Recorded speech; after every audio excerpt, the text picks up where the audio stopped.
Hello everyone, welcome to my another mini vlog. আজকের ভ্লগটি আমাদের একদিনের দার্জিলিং ট্রিপের একটি ছোট্ট মিনি ভ্লগ। এই ভ্লগে আমি দার্জিলিংয়ের ছোট ছোট জায়গা ক্যাপচার করে আপনাদের সাথে জাস্ট শেয়ার করছি। আমরা জলপাইগুড়ি থেকে সকাল ৮টার সময় নিজেদের গাড়ি নিয়ে বেরিয়েছিলাম দার্জিলিংয়ের উদ্দেশ্যে।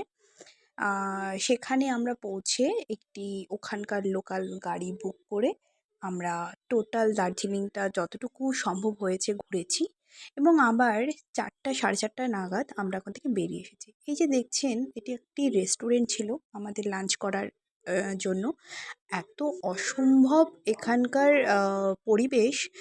এটা তো জাস্ট নিচেরটা, এটার ওপরে ছিল পুরোটা খোলা এবং সেই খোলা আকাশের নিচেই লাঞ্চ করতে হয়েছিল। আর এখানে সুন্দর ছিল, সুন্দর ড্রয়িং চলছিল। আর আমরা ঠিক চলে আসার দুদিনের মাথায় এখানকার ফটোটা দেখলাম, পুরো কমপ্লিট করে ফেলেছেন ইনি।